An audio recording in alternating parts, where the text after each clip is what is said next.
This girl is a witch, and tomorrow she will burn. It's not my body I want to save. It's my soul.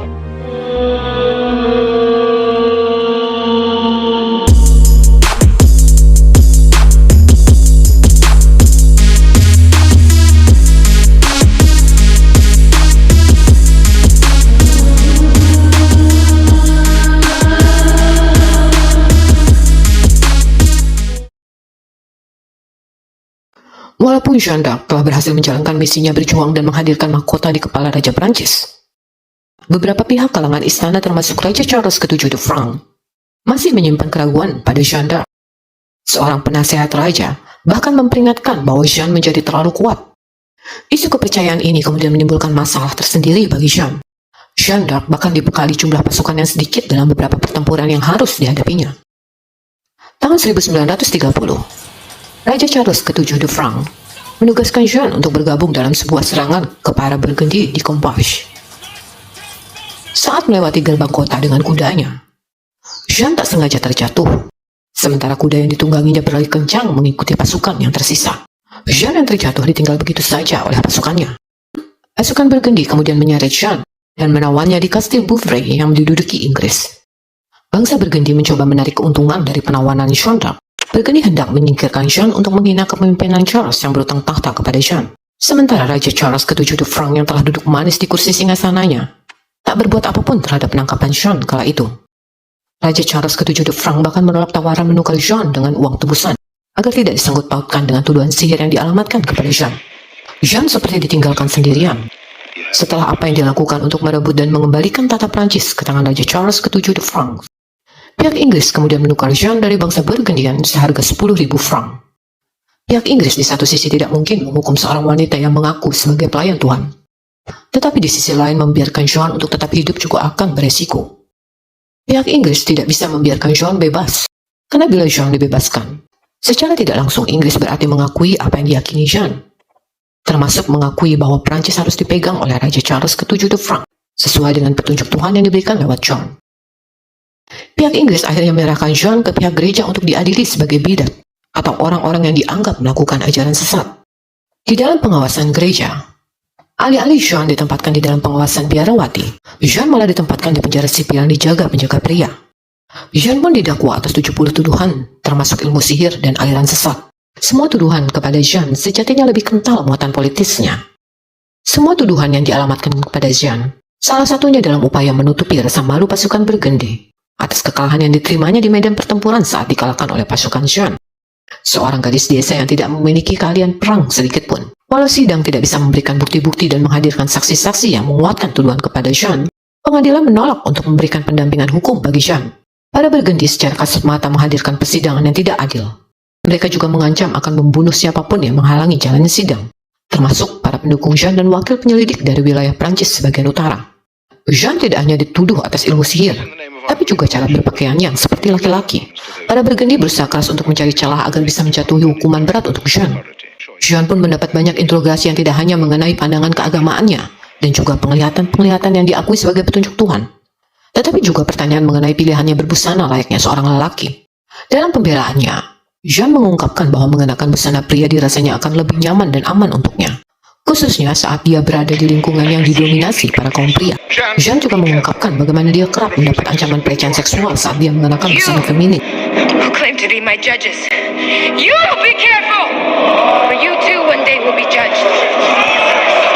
Proses pengadilan berjalan cukup lama, lebih dari sebulan. Sejak tanggal 21 Februari 1431 hingga 24 Maret 1431, jejak masa lalu pun dikuliti untuk dapat menemukan celah kelemahan Jeanne. Fakta yang didapat malah lebih banyak meringankan Jeanne. Hakim dan para juri di persidangan menemukan fakta persidangan yang menunjukkan Jeanne bukanlah pengikut aliran sesat.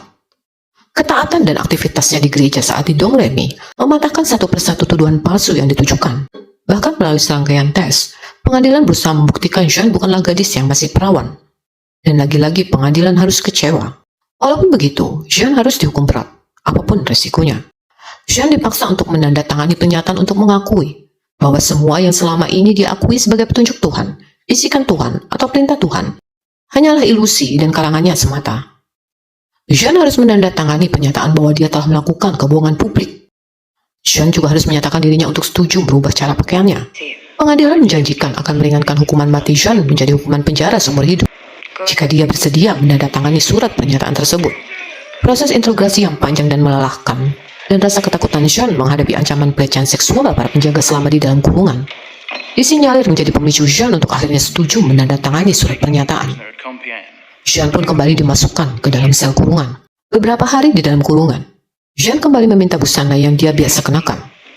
Jean menolak memakai busana seperti wanita umumnya. Jean pun menarik semua pernyataan yang telah ia tandatangani.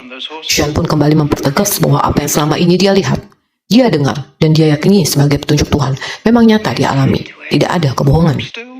Jean bahkan menyatakan Tuhan memintanya untuk tidak menyangkal apa yang dia alami, hanya demi untuk menyelamatkan dirinya sendiri dari hukuman mati. Tindakan dan pernyataan Jean ini kemudian dianggap sebagai tindakan perlawanan terhadap hukum. Jean pun kembali disidang.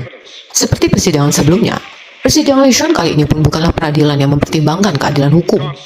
Bahkan pendapat dari beberapa tokoh agama setempat yang melihat bahwa tindakan Jean untuk berbusana layaknya pria, semata-mata hanya untuk melindungi dirinya, sama sekali tidak digubris oleh pengadilan. Sidang yang berisi 27 anggota akhirnya tetap memutuskan Jean bersalah dan dijatuhi vonis mati. Tanggal 30 Mei 1431, Jean diarah ke area pasar yang berada di Wong. Dua lelaki memegang sebuah kayu salib yang berdiri tegak tepat di depannya, sesuai dengan permohonan terakhir Jean. Kaki dan tangannya diikat di atas tumpukan kayu-kayu yang siap membakar tiap jengkal tubuhnya. Api menjalar perlahan-lahan. Beberapa percikannya bahkan membakar tangan dan wajahnya. Segala ketakutan yang dirasakan akhirnya berhenti pada satu titik. Kepasrahan dan keyakinan bahwa Tuhan akan menyelamatkannya, membawanya ke tempat yang jauh lebih damai dan lebih tenang. Tempat di mana tak ada perang, tak ada darah yang harus tertumpah sia-sia, tak ada air mata yang menetes atas rasa kehilangan dan kekecewaan. Jean menghadapi takdirnya dalam keimanan penuh yang dipeluk erat-erat di dadanya. Berubah sosok yang pernah memberikan semangat dan keyakinan rakyat Prancis untuk berjuang memperebutkan hak dan kehormatannya. Sosok yang berjasa besar merebut mahkota dan lambang kedaulatan rakyat menjadi onggokan daging gosong. Tubuh Jean yang telah terbakar dan hangus bahkan dibakar ulang sebanyak 2 kali untuk memastikan Jeanne d'Arc, Joan of Arc, telah mati. Abu Jean kemudian ditebar di sungai Seine. Di kemudian hari, petugas yang mengeksekusi Jean mengungkapkan bagaimana dirinya dibayangi ketakutan akan karma yang akan didapatnya nanti, karena telah menghukum seorang gadis perawan yang bersih dan tulus. Setelah kematian Jean, pertempuran 100 tahun Prancis dan Inggris masih terus berlangsung hingga 22 tahun kemudian. Inggris akhirnya hengkang dari Prancis. Raja Charles ke-7 de France berhasil mempertahankan tahta dan kuasanya atas Prancis. Tahun 1452, Raja Charles memerintahkan agar melakukan penyelidikan ulang atas kasus Jean. Tahun 1456, Jean dinyatakan terbukti tidak bersalah atas semua tuduhan yang disangkakan kepadanya.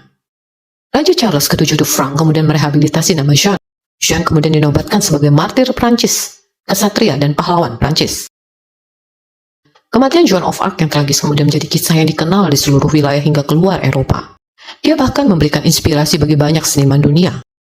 Pada tahun 1909, Gereja Katolik Roma melalui Paus Pius ke-10 menetapkan beatifikasi Jeanne d'Arc di Katedral Notre Dame Paris. Sebuah patung didirikan di dalam katedral untuk menghormati sosoknya. Tanggal 16 Mei 1920, 500 tahun setelah kematiannya, Jeanne d'Arc atau Joan of Arc ditasbihkan sebagai santa, yaitu orang suci. Orang-orang yang terbukti menjalani hidup dengan kebajikan dan kesucian yang kudus. Upacara pentasbihan Joan of Arc sebagai santa atau disebut kanonisasi ini dipimpin langsung oleh Paus Benedictus ke-15, pemimpin umat Katolik tertinggi di dunia yang berkedudukan di Vatikan. Hingga kini, Joan of Arc menjadi salah satu santa paling populer di Gereja Katolik Roma. Kisah perjalanan hidup Joan of Arc hingga kematian yang tragis adalah kisah yang menginspirasi banyak masyarakat di Eropa dan dunia tentang sebuah arti nilai keyakinan dan keteguhan yang harus tetap diperjuangkan, tak peduli berapapun harga yang harus dikorbankan.